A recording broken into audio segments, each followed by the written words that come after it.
Morning students, last class में हमने complete किया था आयोनाइजेशन एनर्जी और the ionisation enthalpy. Ionisation enthalpy खत्म करने के बाद हमने आपको एक क्वेश्चन दिया था जो आप देख रहे हैं स्क्रीन पर अभी। ये वही क्वेश्चन है। Arrange the following in decreasing order of their ionisation enthalpies. इसमें कुछ ग्रुप्स दिए हैं एलिमेंट्स के और आपको बताना है डिक्रीजिंग ऑर्डर आयोनाइजेशन एंथैल्पी का।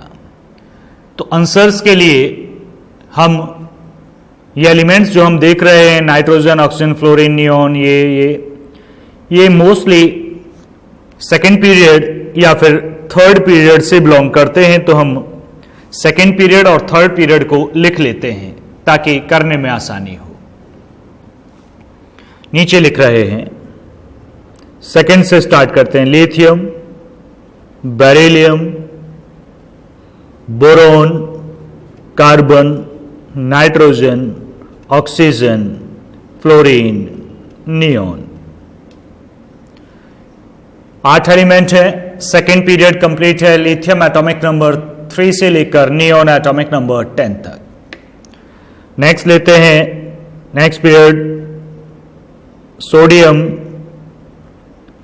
मैग्नीशियम, बोरोन के नीचे एल्यूमिनियम, सिलिकॉन, नाइट्रोजन के नीचे फास्फोरस, ऑक्सीजन के नीचे सल्फर, फ्लोरीन के नीचे क्लोरीन और नियोन के नीचे आर्गन। ये थर्ड पीरियड है। तो अब कोई और एलिमेंट होगा, वेरी करेगा तो और बढ़ा लेंगे हम इसको। तो हम चेक करते हैं, पहले क्वेश्चन पर आते हैं। पहले क्वेश्चन के जो एलिमेंट हैं आप देख पा रहे हैं वो है नाइट्रोजन, ऑक्सीजन, फ्लोरीन और नियोन। हम अंडरलाइन कर लेते हैं। नाइट्रोजन, ऑक्सीजन, फ्लोरीन और नियोन, ये तो रेगुलर ही है। 4 एलिमेंट, हमें ऑर्डर फाइंड करना है। Order, decreasing order. तो डिक्रीजिंग में सबसे ज्यादा एनर्जी वाला सबसे पहले लिखा जाएगा। तो आगे जाने पर आयोनाइजेशन एंथैल्पी बढ़ती है। नियोन की सबसे ज्यादा होती है। उसके 2 रीजन है, इसका न्यूक्लियर चार्ज ज्यादा है और ये स्टेबल इलेक्ट्रॉनिक कॉन्फ़िगरेशन में है, फुली फील्ड। तो नियोन की आयोनाइजेशन एंथैल्पी सबसे ज्यादा, मैं यहां आंसर लिख रहा हूं, नियोन सबसे ज्यादा है। सेकंड पर आते हैं, आगे जाने पर बढ़ती है तो दूसरे नंबर पर आ जाएगा फ्लोरीन। फिर अब इन दोनों में एक्सेप्शंस हैं। Nitrogen, oxygen. ऑक्सीजन की आयोनाइजेशन एंथैल्पी ज्यादा होनी चाहिए थी लेकिन ज्यादा होती है नाइट्रोजन की because of its half field electronic configuration. तो इसके बाद नाइट्रोजन आएगा और सबके बाद ऑक्सीजन। ये ऑर्डर है। सबसे ज्यादा आयोनाइजेशन एंथैल्पी नियोन की, फिर फ्लोरीन की, फिर नाइट्रोजन की और सबसे कम यहां पर ऑक्सीजन की। रीजन है नाइट्रोजन और ऑक्सीजन एक्सेप्शंस में आपको पढ़ाए गए थे, आप चेक कर सकते हैं अभी पीछे पेज टर्न करके। अब नेक्स्ट पर आते हैं, क्वेश्चन सेकंड पर। क्वेश्चन सेकंड है boron, carbon, boron, carbon, nitrogen and oxygen. यहां तक है, 4 हैं। Boron, carbon, nitrogen and oxygen. आगे जाने पर आयोनाइजेशन एंथैल्पी बढ़ती है लेकिन ऑक्सीजन की ज्यादा नहीं होगी, ज्यादा होगी नाइट्रोजन की। ये बात तो अभी भी बताई थी। इसे भी लिखते हैं हम। तो सबसे ज्यादा नाइट्रोजन, फिर ऑक्सीजन। ये दोनों कंप्लीट हुआ। अब ये दोनों आगे जाने पर बढ़ती है तो फिर कार्बन और फिर बोरोन। ये है सबसे ज्यादा हो गया नाइट्रोजन का, उसके बाद हो गया ऑक्सीजन का, उसके बाद हो गया कार्बन और सबसे कम यहां पर बोरोन। तो ये डिक्रीजिंग ऑर्डर सेकंड का था। अब थर्ड क्वेश्चन पर चलते हैं। थर्ड क्वेश्चन आप देख पा रहे हैं, lithium, beryllium and boron. Lithium, beryllium and boron, 3 element हैं। याद करिएगा, बेरिलियम और बोरोन एक्सेप्शन केसेस हैं। ज्यादा बोरोन का होना चाहिए था लेकिन ज्यादा बेरिलियम की थी। तो इन तीनों में आगे बोरोन की ज्यादा होनी चाहिए थी आयोनाइजेशन एंथैल्पी, लेकिन ज्यादा बेरिलियम की है। Beryllium, then boron and then lithium. तो सबसे ज्यादा ionisation enthalpy beryllium, then boron and then lithium की सबसे कम। ये थर्ड हुआ। मैच करते रहना, ये इसलिए करवाए जा रहे हैं, आपने जो किए हैं वो मैच कर लें। फोर्थ पर आते हैं, carbon, silicon, nitrogen. Carbon, silicon, nitrogen आगे जाने पर इंक्रीज होती है, नीचे जाने पर डिक्रीज होती है। तो इस हिसाब से नाइट्रोजन की सबसे ज्यादा। अब नाइट्रोजन के बाद हमारे पास बचते हैं सिलिकॉन और हमारे पास बचता है कार्बन। तो नीचे जाने पर तो कम होती है आयोनाइजेशन एंथैल्पी, तो कार्बन की ज्यादा होगी, सिलिकॉन की कम होगी। तो इसके बाद आएगा कार्बन और सबके बाद आएगा सिलिकॉन। ये फोर्थ पार्ट था। अब फिफ्थ पर आते हैं, फ्लोरीन, क्लोरीन, ब्रोमीन और नियोन। ये तो ब्रोमीन तो है नहीं, ब्रोमीन तो सेकंड पीरियड है, थर्ड पीरियड है, फोर्थ इसके नीचे है यहां पर ब्रोमीन। फ्लोरीन, क्लोरीन, ब्रोमीन नीचे जाने पर आयोनाइजेशन एंथैल्पी कम होती है और आगे जाने पर बढ़ती है, इंक्रीज होती है।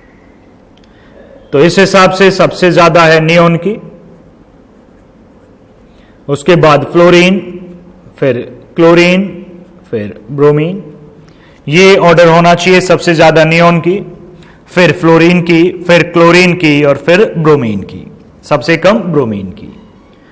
तो ये आंसर्स थे आपके क्वेश्चन जो लास्ट टाइम दिया गया था उसके। थोड़ा सा क्वेश्चंस पर और फोकस करेंगे आज। आयोनाइजेशन एंथैल्पी के बहुत सारे क्वेश्चंस पूछे जाते हैं। क्वेश्चन सेकंड है, arrange the following in order of increasing ionisation enthalpy. ये 5 एलिमेंट हैं, A B C D E करके एलिमेंट ही हैं ये, मान लीजिए इनका कॉन्फ़िगरेशन दिया है। आपको अरेंज करना है इंक्रीजिंग आयोनाइजेशन एंथैल्पी में, मतलब बढ़ते हुए ऑर्डर में, मतलब ज्यादा आयोनाइजेशन एनर्जी वाला बाद में होगा। तो कॉन्फ़िगरेशन है पहले का 1s2 2s2 2p6 3s2। तो इलेक्ट्रॉन हुए इसमें 10 12 12 पर होता है मैग्नीशियम, ये वाला है मैग्नीशियम। खैर मान लीजिएगा एलिमेंट के नहीं, हम कॉन्फ़िगरेशन के हिसाब से कर रहे हैं। तो ये एस ब्लॉक का एलिमेंट है, सेकंड ग्रुप का। ये फर्स्ट ग्रुप का एस ब्लॉक का ही है। ये p6 है, इनर्ट गैस है, फुली फिल्ड कॉन्फ़िगरेशन है। 2p2 है, इनर्ट गैस नहीं है, p ब्लॉक का है, 2 ही सेल हैं, ऊपर वालों में 3 सेल हैं, इसमें भी 2 सेल हैं, लेकिन p3 हाफ फिल्ड है। तो सबसे ज्यादा आयोनाइजेशन एंथैल्पी ये जो 3 सेल हैं इनकी तो नीचे आएंगे तो कम होंगी, 2 सेल वालों का साइज छोटा है, इनकी ज्यादा होगी। तो बी सी डी ई की आयोनाइजेशन एंथैल्पी ज्यादा देन ए बी, ये पता चला। सबसे ज्यादा किसकी? इनर्ट गैस की। तो सबसे ज्यादा होगी एलिमेंट सी। ये हो गया। अब 4 बचे, ए बी डी ई। ये हाफ फिल्ड है, हाफ फिल्ड भी स्टेबल होता है, तो सेकंड नंबर पे ये आएगा ई। फुली फिल्ड ज्यादा स्टेबल होता है, तो ज्यादा एनर्जी आयोनाइजेशन एंथैल्पी इसकी, उसके बाद इसकी। ये भी कंप्लीट हो गया। अब 3 बचे, ए बी डी।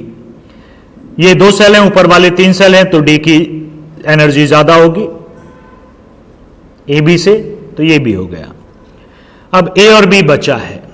ये 3s2 है, एस सब सेल फुली फिल्ड है, ये फुली फिल्ड नहीं है, फुली फिल्ड की आयोनाइजेशन एंथैल्पी ज्यादा होती है।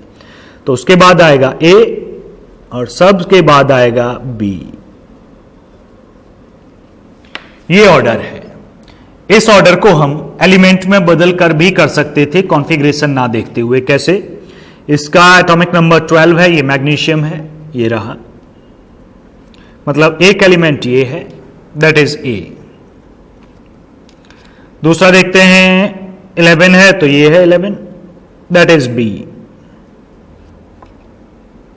और देखते हैं 1s2 2s2 2p6, ये 10 है और 10 के लिए है नियोन, ये एलिमेंट है सी। उसके बाद देखते हैं 1s2 2s2 2p6 atomic number 6, ये है D. Next 1s2 2s2 2p3, ये 7 है, ये है नाइट्रोजन, ये है ई।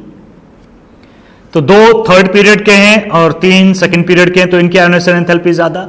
आगे जाने पर बढ़ती है सबसे ज्यादा नियोन की, वही तो हमने लगा नियोन, सी एलिमेंट। इसे हटा देते हैं। अब ये 2 बचे, ये हाफ फिल्ड है, आगे जाने पर वैसे बढ़ती है, तो भी नाइट्रोजन ही है, ई एलिमेंट। उसके बाद कार्बन, डी एलिमेंट। उसके बाद ये दो बचे, आगे जाने पर इंक्रीज होती है तो ज्यादा इसकी होगी ए, कम इसकी होगी बी। एलिमेंट के हिसाब से बदल कर भी कर सकते हो और कॉन्फ़िगरेशन से डायरेक्ट भी कर सकते हो। तो ये एक थे आयोनाइजेशन एंथैल्पी के क्वेश्चंस। क्वेश्चन थर्ड, ये भी आयोनाइजेशन एंथैल्पी का ही है। How would you explain the fact that the first ionisation enthalpy of sodium is lower than that of magnesium but its second ionisation enthalpy is higher than that of magnesium. ये समझना होगा। हमारे पास दो चीजें हैं, एक सोडियम Na और दूसरी है मैग्नीशियम Mg। इसमें से इसका कॉन्फ़िगरेशन है 281, 3 सेल इसमें अवेलेबल है, एटॉमिक नंबर 11 है। तो 281 3 सेल यहां पर हैं।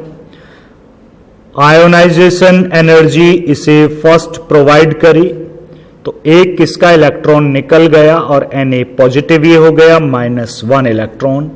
और अब इसका कॉन्फ़िगरेशन बचा 28। अब हम चाहते हैं इसका एक और इलेक्ट्रॉन निकले तो इसे एनर्जी देनी पड़ेगी, आयोनाइजेशन एनर्जी सेकेंड। एक और इलेक्ट्रॉन निकलेगा तो ये बनेगा Na डबल पॉजिटिव, 27। सेकेंड की बात कर रहा तो यही रिएक्शन होगी, भले ही आपने कभी देखी ना हो। मैग्नीशियम के लिए बात करते हैं। आयोनाइजेशन एनर्जी फर्स्ट मैग्नीशियम की, एक इलेक्ट्रॉन बाहर निकला, एटॉमिक नंबर 12 है, कॉन्फ़िगरेशन है 282। एक इलेक्ट्रॉन इसने निकाला, Mg सिंगल पॉजिटिव बना, कॉन्फ़िगरेशन क्या है 281, एक इलेक्ट्रॉन निकल गया। फिर आपने इसे एक और एनर्जी दी, आयोनाइजेशन एनर्जी सेकेंड, एक और इलेक्ट्रॉन इसमें से निकला और ये बन गया Mg2 पॉजिटिव 28, ये इलेक्ट्रॉन निकल गया। कॉन्फ़िगरेशन को मैं ब्रैकेट में लिख देता हूं सभी के, सेल वाइज है तो उतना मुश्किल होगा नहीं एक्सप्लेन करना। तो क्वेश्चन में क्या कहा गया है समझना। How do you explain the fact that first ionisation enthalpy of sodium is lower. Sodium की जो फर्स्ट आयोनाइजेशन एंथैल्पी है, सोडियम के लिए आयोनाइजेशन एंथैल्पी फर्स्ट की जो वैल्यू है वो कम है than magnesium ionisation energy first. ये एनर्जी इस एनर्जी से कम है, ये कम है, मतलब इसका इलेक्ट्रॉन निकालने के लिए एनर्जी कम देनी पड़ी। आगे बढ़ते हैं। But its second ionisation enthalpy अब इस पर है, is higher than that of magnesium. अब सोडियम की ही आयोनाइजेशन एनर्जी सेकेंड ज्यादा है, किससे ज्यादा है? मैग्नीशियम की आयोनाइजेशन एनर्जी सेकेंड से। फिर मैं क्वेश्चन बता दूं, सोडियम की फर्स्ट आयोनाइजेशन एनर्जी मैग्नीशियम की फर्स्ट आयोनाइजेशन एनर्जी से कम है, सेकेंड वन। सोडियम की सेकेंड आयोनाइजेशन एनर्जी मैग्नीशियम की सेकेंड आयोनाइजेशन एनर्जी से ज्यादा है, ये कम है इससे लेकिन ये ज्यादा है इससे। तो आपको इसे एक्सप्लेन करना है, तो मैं बताता हूं, मैं एक्सप्लेन करता हूं, लिख आप लेना, मैं लिखवा नहीं रहा हूं, तो लिखना आप लोगों को है, समझना। पहले तो ये लिखना है फिर ये लिखना है, क्वेश्चन है क्या समझने के लिए। अब देखते हैं। आयोनाइजेशन एनर्जी फर्स्ट सोडियम की और आयोनाइजेशन एनर्जी फर्स्ट मैग्नीशियम को कंपेयर करते हैं, मतलब इस रिएक्शन को भूल जाते हैं, यहां तक देखते हैं, यही वाली रिएक्शन, बस सेकंड से कोई मतलब नहीं। तो देखिएगा, ये सोडियम 11 है, ये मैग्नीशियम है। पीरियोडिक टेबल में इनकी पोजीशन को हम चेक करें तो सोडियम पहले आता है, मैग्नीशियम आगे आता है, ये 11 ये 12। आगे जाने पर आयोनाइजेशन एनर्जी बढ़ती है क्योंकि साइज छोटा होता है, न्यूक्लियर चार्ज बढ़ जाता है। और दूसरी चीज फुली फील्ड इलेक्ट्रॉनिक कॉन्फ़िगरेशन है, 1s2 2s2 2p6 3s2 2 आ रहा है। तो सभी फैक्टर मैग्नीशियम के साथ हैं, तो मैग्नीशियम की आयोनाइजेशन एंथैल्पी ज्यादा होती है। तो आप बोलेंगे मैग्नीशियम की फर्स्ट आयोनाइजेशन एंथैल्पी सोडियम की फर्स्ट आयोनाइजेशन एंथैल्पी से ज्यादा होती है क्योंकि मैग्नीशियम का साइज स्मॉलर है, न्यूक्लियर चार्ज सोडियम से ज्यादा है, और next fully field electronic configuration है। फुली फील्ड को कैसे बताएंगे? 1s2 2s2 2p6 3s2, s2 है, फुली फील्ड है। इस वजह से सभी फैक्टर मैग्नीशियम के साथ हैं। इस वजह से मैग्नीशियम की फर्स्ट आयोनाइजेशन एंथैल्पी सोडियम की फर्स्ट आयोनाइजेशन एंथैल्पी से ज्यादा है। समझ लीजिए फिर से, मैग्नीशियम का साइज सोडियम से स्मॉल है, आगे जाने पर साइज छोटा होता है। तो स्मॉलर एटॉमिक साइज है मैग्नीशियम का than sodium. Second one, magnesium का न्यूक्लियर चार्ज भी सोडियम से ज्यादा है। Third one, stable electronic configuration है, फुली फिल्ड है, सब सेल है। तीनों फैक्टर कह रहे हैं मैग्नीशियम की आयोनाइजेशन एंथैल्पी ज्यादा है, तो ज्यादा ही होती है। ये तो क्लियर हुआ। तीनों फैक्टर आप लिखना मैग्नीशियम की फर्स्ट आयोनाइजेशन एंथैल्पी सोडियम से ज्यादा क्यों है? क्योंकि मैग्नीशियम का साइज छोटा है, उसका न्यूक्लियर चार्ज ज्यादा है, स्टेबल इलेक्ट्रॉनिक कॉन्फ़िगरेशन है, इसलिए है। तो ये तो नॉर्मल था। अब बात इसकी करते हैं। अब ये देखिएगा, बस इस रिएक्शन को ना देखें। सोडियम की सेकेंड आयोनाइजेशन एंथैल्पी और मैग्नीशियम की सेकेंड आयोनाइजेशन एंथैल्पी एक ही फैक्टर पर डिपेंड करती हैं। फैक्टर है कॉन्फ़िगरेशन। ये देखिए, दो सेल हैं, इनर्ट गैस का कॉन्फ़िगरेशन है Na पॉजिटिव, किसका कॉन्फ़िगरेशन रखता है? Inert gas. 2,8 नियोन का है, इनर्ट गैस कॉन्फ़िगरेशन है, मतलब स्टेबल इलेक्ट्रॉनिक कॉन्फ़िगरेशन है, हाईली स्टेबल, नॉर्मल नहीं, हाईली स्टेबल। स्टेबल है तो इससे इलेक्ट्रॉन निकाला ही नहीं जा सकता है। क्या आपने कभी देखा है Na डबल पॉजिटिव बनता हुआ? कभी नहीं देखा होगा। सिंगल पॉजिटिव होता है सोडियम, क्योंकि इससे एक और इलेक्ट्रॉन निकालना पॉसिबल है ही नहीं। ये नियोन का कॉन्फ़िगरेशन है और नियोन से इलेक्ट्रॉन नहीं निकाला जाता, वो आयंस नहीं बनाती इनर्ट गैसेस, वो रिएक्ट नहीं करती। तो 2,8 इससे इलेक्ट्रॉन निकालना संभव ही नहीं है, इतनी एनर्जी देनी पड़ेगी, मिल नहीं पाएगी इतनी एनर्जी। तो ये इनर्ट गैस कॉन्फ़िगरेशन है सोडियम Na पॉजिटिव में, इसीलिए इसकी आयोनाइजेशन एंथैल्पी बहुत ज्यादा है। मैग्नीशियम में तो ऐसा नहीं है, एक ही आउटर में इलेक्ट्रॉन है, आसानी से निकल के इनर्ट गैस कैरी कर लेगा, इनर्ट गैस कॉन्फ़िगरेशन। तो Mg सिंगल पॉजिटिव आसानी से इलेक्ट्रॉन लूज करके स्टेबल होना चाहेगा, Na पॉजिटिव स्टेबल है, वो और इलेक्ट्रॉन लूज नहीं कर सकता है। तो दोनों का रीजन क्लियर है। तो सेकंड ज्यादा किसकी? Na पॉजिटिव की, क्योंकि इसका इनर्ट गैस कॉन्फ़िगरेशन है जिससे इलेक्ट्रॉन निकालने के लिए बहुत बहुत ज्यादा एनर्जी की जरूरत पड़ती है। मैग्नीशियम में तो 2,8 है, एक इलेक्ट्रॉन निकल के वो तो और स्टेबल होगा, ये तो आसानी से लूज करेगा, तो लूज करना चाहेगा ताकि इनर्ट गैस कॉन्फ़िगरेशन ऑक्यूपाई कर सके, ऑक्टेट कंप्लीट कर सके। तो इसी वजह से ये एनर्जी बहुत ज्यादा है, ये एनर्जी उसके सामने बहुत कम है। ज्यादा ही नहीं है, बहुत ज्यादा है। तो ये रीजन था। आप अपने सेंटेंसेस में इसे लिख जरूर लें, बड़ी इंपॉर्टेंस रखता है क्वेश्चन, ये आपकी एनसीईआरटी से ही है। ठीक है जी, ये थर्ड क्वेश्चन था आपका, एनसीईआरटी से ही बिलोंग करता है, एनसीईआरटी से ही लिया गया है, तो इसे लिख जरूर लें। Next question, question fourth, interesting सा है, छोटा सा क्वेश्चन है। Would you expect the first ionisation enthalpies of two isotopes of the same element to be same और डिफरेंट? मतलब एक ही एलिमेंट के दो आइसोटॉप्स हैं, तो आइसोटॉप्स को पहले हम समझ लेते हैं। जैसे कार्बन 12 और कार्बन 14, आप देखोगे दोनों में प्रोटॉन बराबर हैं, दोनों में इलेक्ट्रॉन्स भी बराबर हैं। न्यूट्रॉन का डिफरेंस होता है, 12 में से 6 माइनस करो, 14 में से 6 माइनस करो, difference in only number of neutrons. अब क्वेश्चन है, ये तो आइसोटॉप्स हुए, आयोनाइजेशन एंथैल्पी किस चीज पर डिपेंडेंट है? ये डिपेंडेंट है electronic configuration.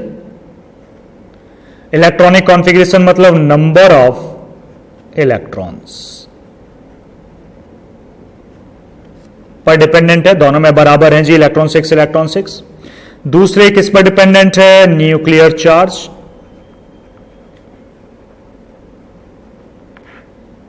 Nuclear charge very करता है तो वेरी करती है।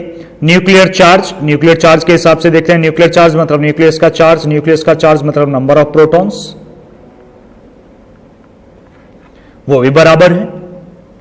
न्यूट्रॉन पर तो आयोनाइजेशन एंथैल्पी डिपेंड नहीं करती है, तो आयोनाइजेशन एंथैल्पी जब न्यूट्रॉन पर डिपेंड नहीं करती है तो आइसोटॉप्स एक ही एलिमेंट के हों, कितने भी हों, उनकी आयोनाइजेशन एनर्जी इक्वल ही होगी।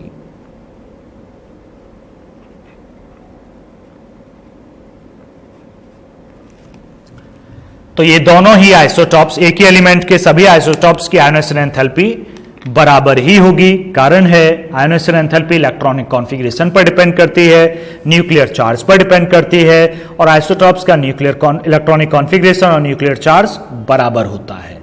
डिफरेंस न्यूट्रॉन की संख्या में होता है और न्यूट्रॉन की संख्या पर आयोनाइजेशन एंथैल्पी डिपेंड नहीं करती। इसीलिए एक ही एलिमेंट के आइसोटॉप्स के लिए आयोनाइजेशन एंथैल्पी सिमिलर ही होती है, एक ही होती है। क्या आप लिख लेंगे?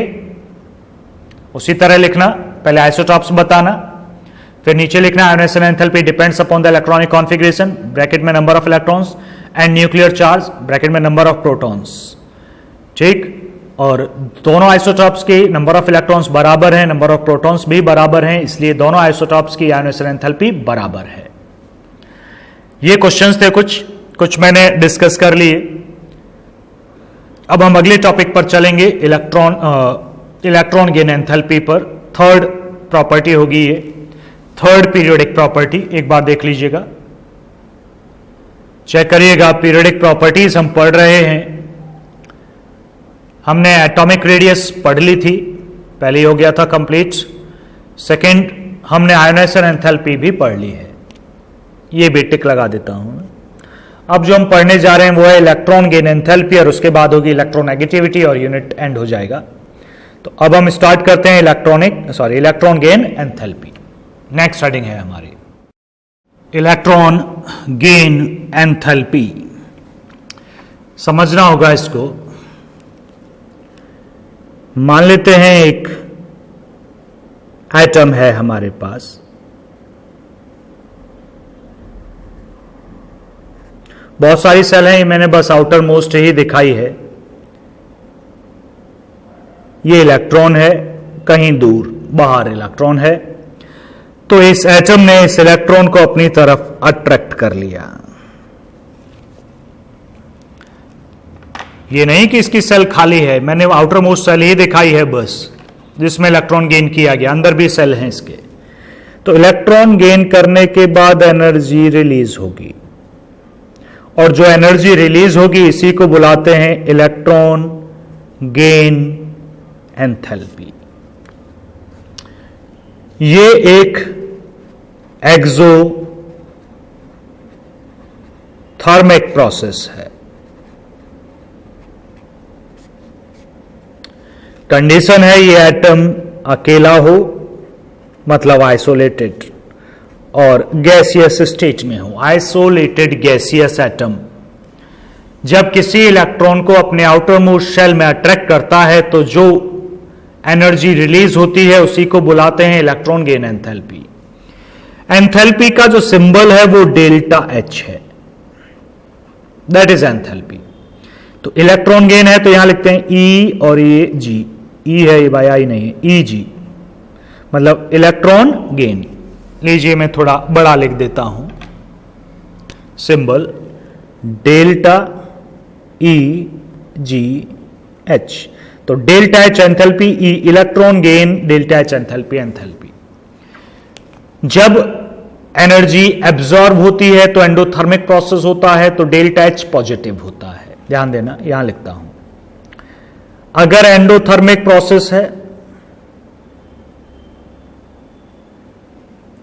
तो हीट गेन हुई, तो डेल्टा एच एंथैल्पी चेंज का साइन पॉजिटिव है। हीट चेंज आप बोल सकते हो, अंदर आई तो पॉजिटिव।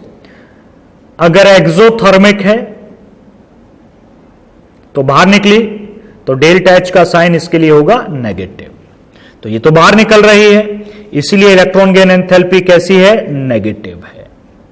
नेगेटिव क्यों है? क्योंकि एनर्जी रिलीज हो गई। भाई जितनी एनर्जी थी उससे कम हो गई, तो फाइनल माइनस इनिशियल, तो फाइनल कम हो गई, इनिशियल ज्यादा थी, तो माइनस में आंसर आएगा, इसलिए एंथैल्पी चेंज माइनस।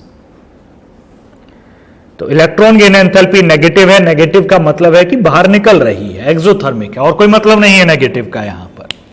तो डेफिनेशन पर देखते हैं, डेफिनेशन क्या कहती है इलेक्ट्रॉन गेन एंथैल्पी की।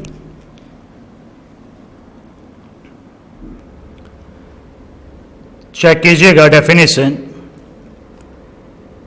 It may be defined as the energy released. हमने कहा था एक्सोथर्मिक है, एनर्जी रिलीज हो रही है। It may be defined as the energy release when a neutral isolated gaseous atom, ये एक कंडीशन है, अकेला एटम हो, accept an extra electron to form the negative ion. जब इलेक्ट्रॉन एक्स्ट्रा आ जाएगा तो नेगेटिव आयन अपने आप बन जाएगा। जैसे हम रिप्रेजेंट कर रहे हैं, मान लीजिएगा हम एक एलिमेंट ले लेते हैं एक्स नाम का,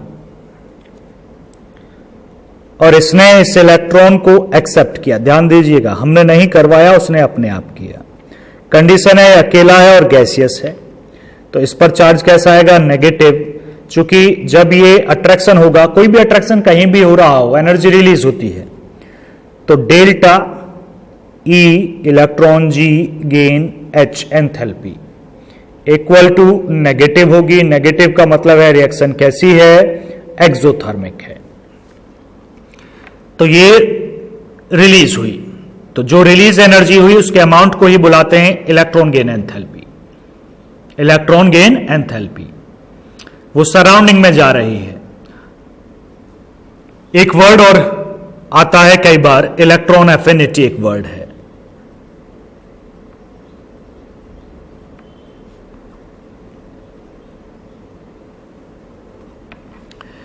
electron affinity electron gain enthalpy को ही बुलाते हैं, बस साइन नेगेटिव की जगह पॉजिटिव कंसीडर किया जाता है। कारण है, हमने देखा है एटम के रिगार्डिंग में कि एनर्जी रिलीज कर रहा है। एनर्जी रिलीज होकर कहां गई जी? सराउंडिंग में चली गई। अब सराउंडिंग के रिगार्डिंग में हम देखते हैं एनर्जी आई, तो सराउंडिंग ने तो एनर्जी ऑब्जर्व करी। तो सराउंडिंग के रिगार्डिंग में अगर हम बात करें तो जो एनर्जी आई उसे बुलाते हैं इलेक्ट्रॉन एफिनिटी, कि ये एटम ज्यादा इलेक्ट्रॉन को अट्रैक्ट करेगा, ज्यादा एनर्जी रिलीज करेगा, तो सराउंडिंग में ज्यादा एनर्जी आएगी, तो ज्यादा इलेक्ट्रॉन एफिनिटी है। तो बस सीधा सीधा बोल दीजिएगा, इलेक्ट्रॉन एफिनिटी की जो वैल्यू होती है, तो जितनी नेगेटिव में इलेक्ट्रॉन गेन एंथैल्पी है उतनी पॉजिटिव में इसकी वैल्यू होती है। जितनी इलेक्ट्रॉन गेन एंथैल्पी की नेगेटिव में वैल्यू है उतनी इसकी वैल्यू पॉजिटिव में है।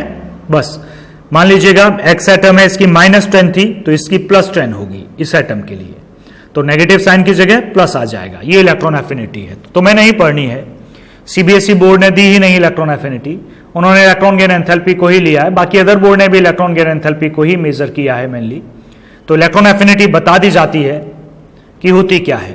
तो जब नेगेटिव में निकली, ऐसे पॉजिटिव मान लीजिए, तो इलेक्ट्रॉन एफिनिटी है।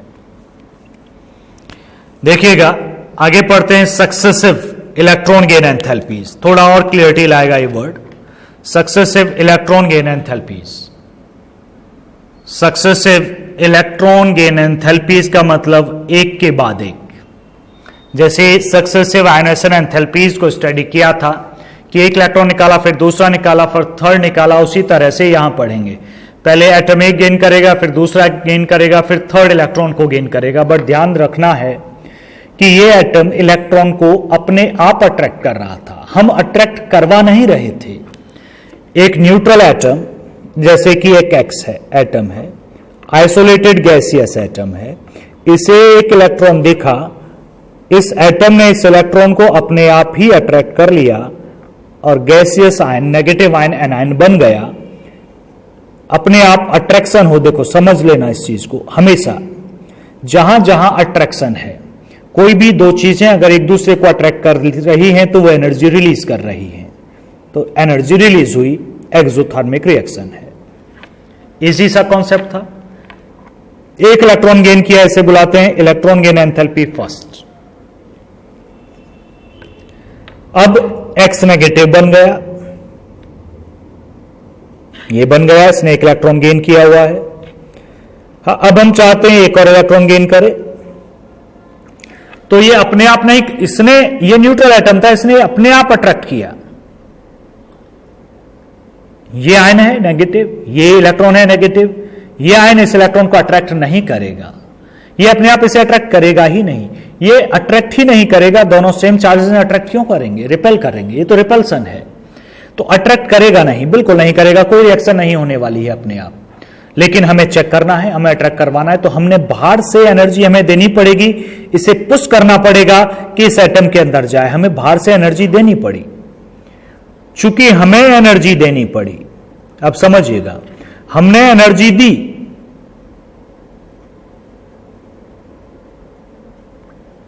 दूसरा इलेक्ट्रॉन तब गया अंदर, हमने एनर्जी बाहर से दी, तो इस आयन ने एनर्जी एब्जॉर्ब करी, और जब एब्जॉर्ब करी तो डेल्टा एच कैसा हो गया? पॉजिटिव। यानी कि फर्स्ट इलेक्ट्रॉन गेन एंथैल्पी तो एक्सोथर्मिक है, लेकिन second electron gain enthalpy exothermic नहीं है, एंडोथर्मिक है, क्योंकि दो नेगेटिव एक दूसरे को अट्रैक्ट करते नहीं। हमने बाहर से एनर्जी सप्लाई करके एनर्जी देकर इसे इलेक्ट्रॉन को एंटर करवाया और एनर्जी दी, तो पॉजिटिव।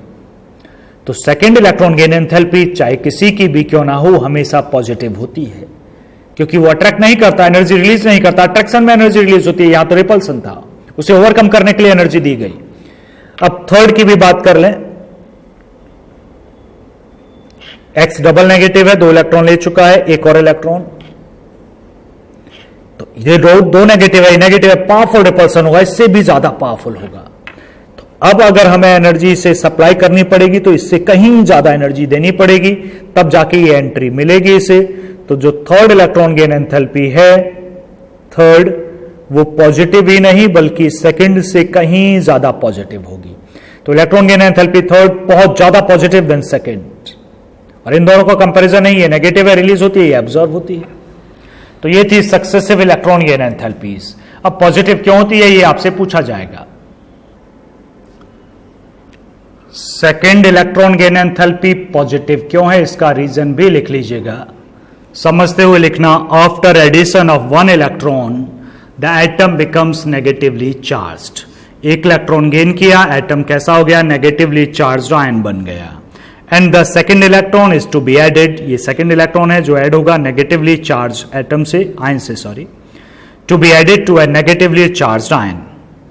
यही तो है, second electron negatively charge ion से अट्रैक्ट होना चाहेगा, मतलब जाना चाहेगा, but the addition of second electron is opposed by electrostatic repulsion. दोनों पर सेम चार्जेस हैं, दोनों एक दूसरे को रिपेल करेंगे। And hence the energy has to be supplied, तो एनर्जी बाहर से देनी पड़ेगी ऐड करवाने के लिए, for the addition of second electron. Thus the second electron gain enthalpy is positive. तो सबसे ज्यादा इंपॉर्टेंट वर्ड है, and hence the energy has to be supplied for the addition of the second electron. Thus the second electron gain enthalpy is positive. बिल्कुल underline हो, पूछा जा सकता है सेकंड पॉजिटिव क्यों होती है। सभी एलिमेंट की, ऑक्सीजन, नाइट्रोजन, सबकी पॉजिटिव होती है, ये कोई एक्सेप्शन नहीं है यहां पर। तो फर्स्ट नेगेटिव है, बाकी सेकंड और थर्ड पॉजिटिव। सेकंड थर्ड को कंपेयर करें तो थर्ड ज्यादा पॉजिटिव देन सेकंड। आगे बढ़ते हैं सक्सेसिव इलेक्ट्रॉन गेन एंथैल्पीज के बाद। इलेक्ट्रॉन गेन एंथैल्पी में आगे पढ़ते हैं factors. Factors affecting the electron gain enthalpy, पहले समझ लीजिए बाद में लिखना। पहला फैक्टर है एटॉमिक साइज। पहला फैक्टर एटॉमिक साइज, समझिएगा। एक ये एटम है 2 सेल वाला, एक 4 सेल वाला एटम है। एक इलेक्ट्रॉन यहां है, एक इलेक्ट्रॉन यहां है। ये इसे अट्रैक्ट करेगा, ये इसे अट्रैक्ट करेगा अपनी आउटर मोस्ट शेल में। जो ज्यादा पावरफुली अट्रैक्ट करेगा उससे ज्यादा एनर्जी रिलीज होगी। अब क्वेश्चन है दोनों में ज्यादा पावरफुली अट्रैक्ट कौन करेगा? न्यूक्लियस और इस इलेक्ट्रॉन के बीच की दूरी कम है क्योंकि शेल कम है। इस न्यूक्लियस इस इलेक्ट्रॉन के बीच की दूरी ज्यादा है क्योंकि शेल ही ज्यादा है, ये तो साइज ही बड़ा है। तो न्यूक्लियस और इस इलेक्ट्रॉन के बीच में तो बहुत सारे इलेक्ट्रॉन्स पड़े हुए हैं जो रिपेल करेंगे इसे। तो जिसका छोटा साइज है वो पावरफुली अट्रैक्ट करेगा, और पावरफुली अट्रैक्ट करेगा तो ज्यादा एनर्जी रिलीज होगी। तो अगर साइज बढ़ेगा, ध्यान दीजिएगा, अगर एटॉमिक साइज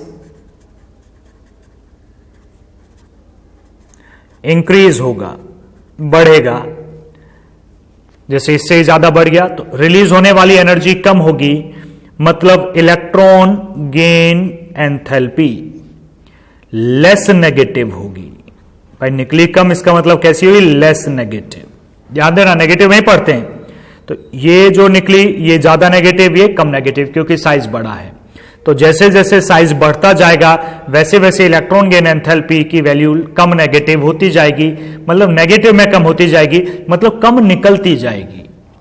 दूसरे फैक्टर पर चलते हैं। सेकंड फैक्टर है आपका न्यूक्लियर चार्ज। मतलब न्यूक्लियस का चार्ज, मतलब न्यूक्लियस का चार्ज मतलब पॉजिटिव चार्ज। तो न्यूक्लियस का चार्ज जैसे जैसे बढ़ेगा वो साइज को डिक्रीज करेगा, मतलब ये न्यूक्लियस ज्यादा अट्रैक्ट करेगा इलेक्ट्रॉन को। तो जैसे जैसे न्यूक्लियर चार्ज बढ़ेगा इलेक्ट्रॉन का अट्रैक्शन बढ़ जाएगा, इस इलेक्ट्रॉन का अट्रैक्शन भी बढ़ जाएगा तो निकलने वाली एनर्जी ज्यादा होगी। तो जैसे जैसे न्यूक्लियर चार्ज इंक्रीज होता है मतलब बढ़ता है तो इलेक्ट्रॉन गेन एंथैल्पी की वैल्यू ज्यादा नेगेटिव होती है, मतलब ज्यादा रिलीज होती है, मतलब ज्यादा नेगेटिव होती है। ज्यादा रिलीज होना ही नेगेटिव है, एब्जॉर्ब होना पॉजिटिव है। तो दो फैक्टर, एटॉमिक साइज बढ़ेगा तो इलेक्ट्रॉन गेन एंथैल्पी कम होगी मतलब नेगेटिव में कम होगी, उसकी वैल्यू कम नेगेटिव होने लगेगी। नेगेटिव में ही पढ़ेंगे, ऐसे ही लेके चलेंगे, नेगेटिव कम नेगेटिव या ज्यादा नेगेटिव ऐसे बात करेंगे। हम कहेंगे इलेक्ट्रॉन गेन एंथैल्पी बढ़ रही है मतलब ज्यादा नेगेटिव उसकी वैल्यू हो रही है, और कम हो रही है मतलब कम नेगेटिव है, मतलब कम रिलीज हो रही है। नेगेटिव का मतलब यहां रिलीज होने से है। थर्ड फैक्टर पर आते हैं। थर्ड सबसे ज्यादा इंपॉर्टेंट फैक्टर है इलेक्ट्रॉनिक कॉन्फ़िगरेशन। तो यहां नेगेटिव और पॉजिटिव का चक्कर मैथमेटिक्स के नेगेटिव पॉजिटिव से ना लीजिएगा, इसे सोचेंगे सीधे सीधे कि रिलीज हो रही है इसलिए नेगेटिव साइन है, ज्यादा रिलीज हो रही है ज्यादा नेगेटिव है, कम रिलीज हो रही है कम नेगेटिव है, रिलीज नहीं हो रही है नेगेटिव नहीं, जीरो है, फिर एब्जॉर्ब हो रही है पॉजिटिव है, ऐसे सोचें। इलेक्ट्रॉनिक कॉन्फ़िगरेशन थर्ड फैक्टर है। कॉन्फ़िगरेशन वही है हाफ फिल्ड, स्टेबल होता है,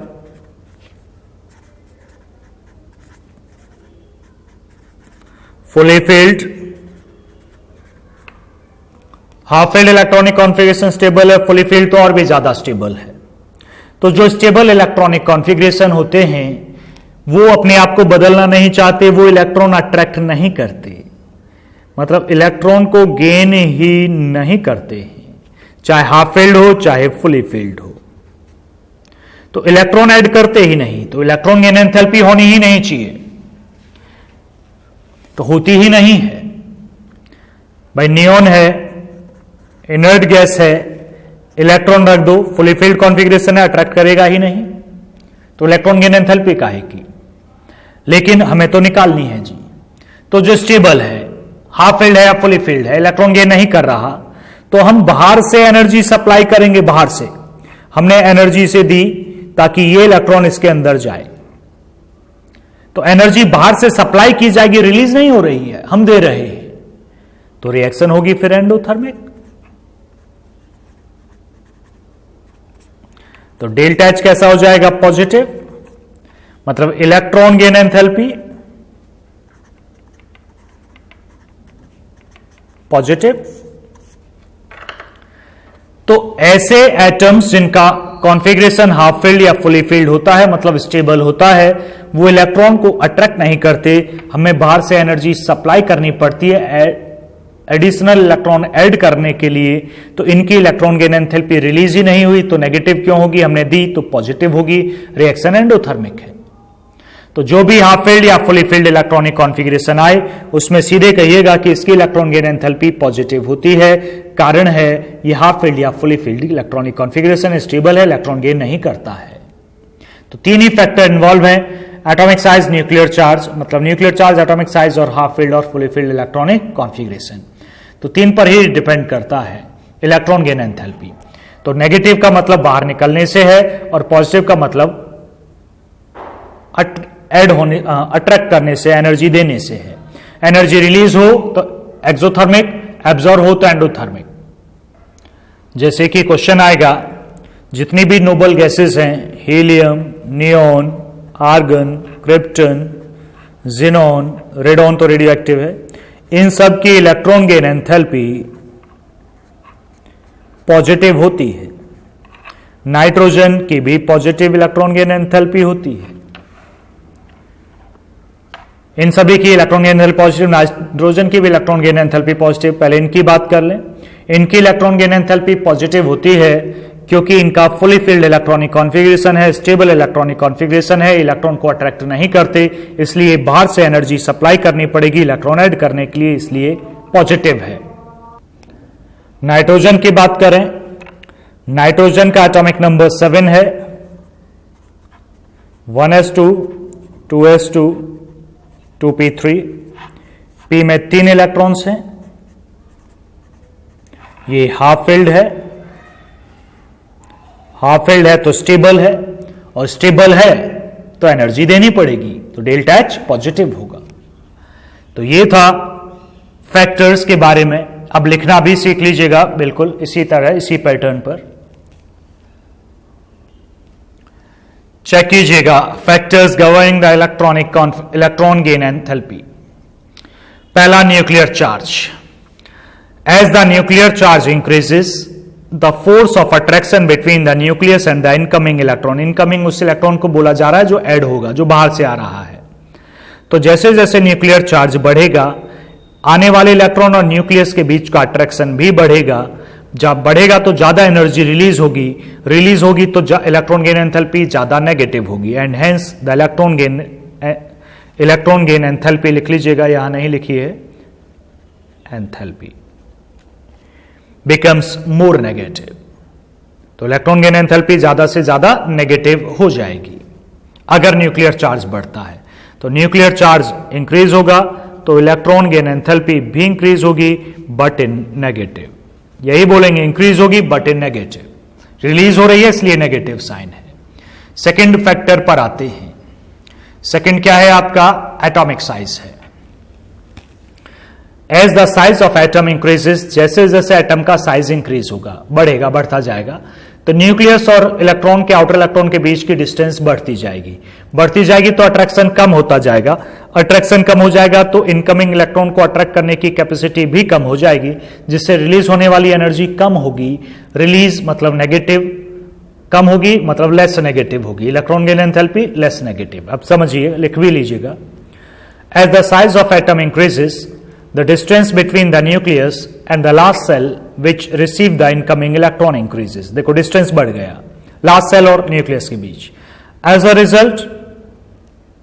result force of attraction between the nucleus and the incoming electron decreases। समझना यहां पे, attraction between the nucleus and the electron decreases, force कम हो जाएगा। जब कम अट्रैक्शन होगा तो एनर्जी भी रिलीज कम होगी, hence the electron gain enthalpy becomes less negative. Clear? तो ये 2 पॉइंट थे, और तीसरा पॉइंट सबसे अलग या सबसे ज्यादा जरूरत उसी की होती है हमको। थर्ड है इलेक्ट्रॉनिक कॉन्फ़िगरेशन।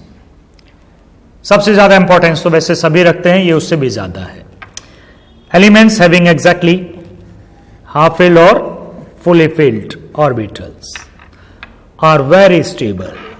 अगर स्टेबल हैं तो इलेक्ट्रॉन अट्रैक्ट करते ही नहीं हैं। इलेक्ट्रॉन अट्रैक्ट नहीं करते तो बाहर से एनर्जी दी जाती है इलेक्ट्रॉन अट्रैक्ट करवाने के लिए। As a result energy has to be supplied. बड़ा इंपॉर्टेंट वर्ड है। As a result energy has to be supplied to an electron to add an electron. Hence their electron gain enthalpies have large positive values। Positive values हैं, वो भी large positive values, since they do not accept the additional electron so easily.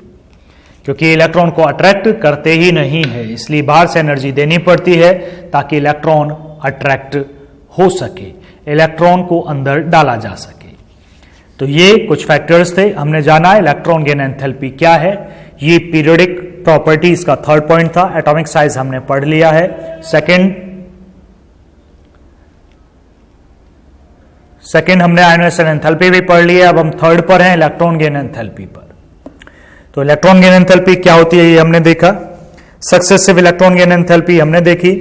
First negative होती है, मतलब release होती है, बाकी absorb होती है, ये भी देखा, कारण भी देखा उसका। उसके बाद हम फैक्टर्स पढ़ रहे थे। फैक्टर्स हमने देखे, न्यूक्लियर चार्ज, एटॉमिक साइज और इलेक्ट्रॉनिक कॉन्फ़िगरेशन। ये पोर्शन हमने आज पढ़ा।